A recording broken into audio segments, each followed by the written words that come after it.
I'd probably say, I could make this space a lot better than it is. And, or it's just, or probably I would just tell them what I think it needs. Like you need some color in here, you need some pattern in here. What is, like you need people to feel good about coming to work and want to be in the space.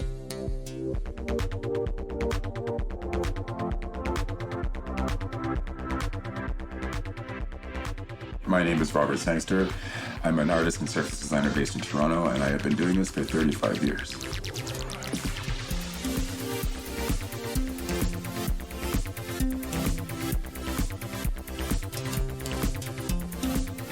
There's a lot of things that I do that are very subtle, off-white, tone-on-tone kind of things that are meant to be backgroundy, right? Like they're there to support the overall design, not be the design, right?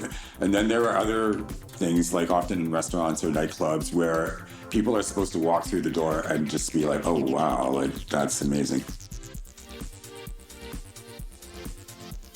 There is something that I really like about doing something that's really subtle and beautiful. And when you're working like that, you have to be really, really meticulous about it because there's nowhere to hide. If you make this mistake, it's really obvious. Whereas if you're doing this kind of work, like, all you gotta do is make it look like you meant it. When the printer died and Jonathan said he had all these ink cartridges left, and he said, can you do something with it? And I just say yes to everything and then figure it out later. So I got all these heavy plastic cartridges and drilled into them and milked the ink out of them. And then I did a few tests with it to see how it worked a bit, but I didn't want to use too much of the ink up because there wasn't a whole lot of it, so I didn't do a lot of testing with it. And the thing about the ink that I really loved was the way it blends together so easily, which is the whole point of it. But I really liked playing with that, like the way the colors just dripping them into one another without any work on my part. They just create a third color, and I found that really, really interesting and fun to work with.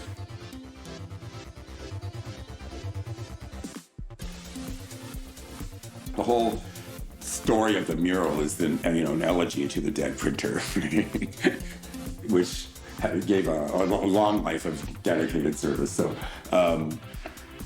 anyway, so that was that.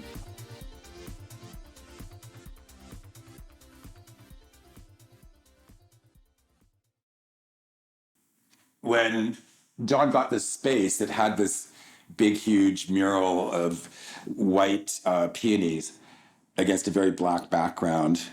And it was like super depressing. We were looking at it one day and he said, can you fuck this up? And I said, sure. When you're doing a painting like this, really what you're doing is you do the first day and then you spend the rest of your time correcting it, So, and then when you don't feel like you have any more corrections there, you're done.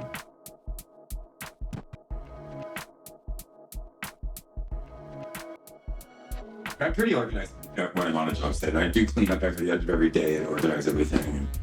And in the studio too, like it's a good idea at the end of the day to kind of tidy up and put things back, because otherwise you spend all your time looking for that thing.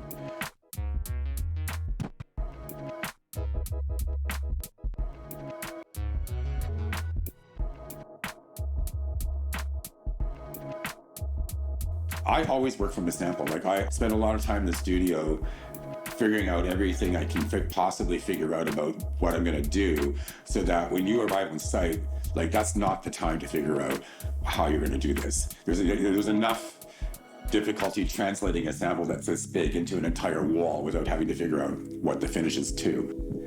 Well, I mean, one thing about John that I learned very early, he likes to work with friends.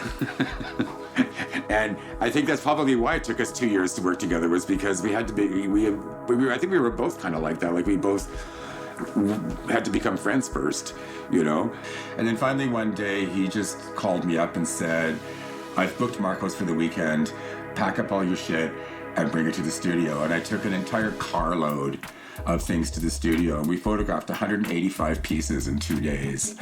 I just grabbed everything and took it. And out of that came the New Materialism collection.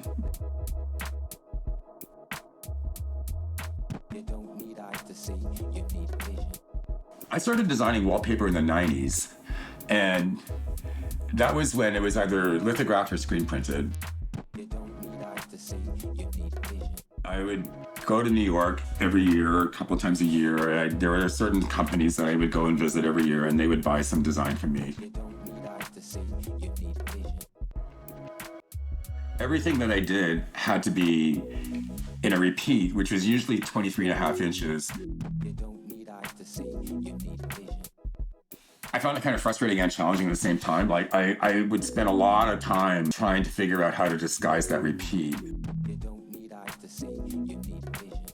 When the digital process happened, it changed everything because you no longer had to have anything in repeat. And that's why my tagline was, liberated from the tyranny of the repeat.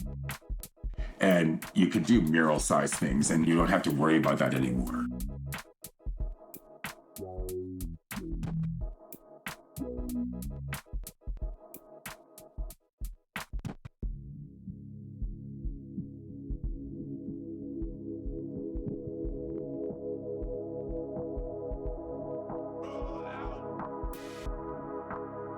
It took me about 10 years of doing what I do before I suddenly thought about it one day and thought, I guess this is what I do. And if that's the case, then I need to be really freaking good at it.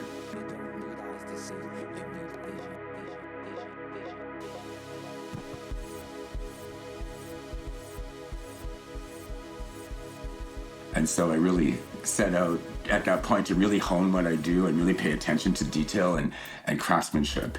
And that's really important to me.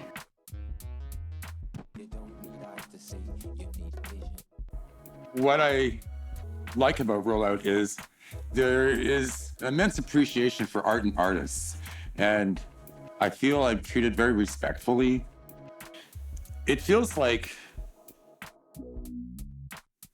a community,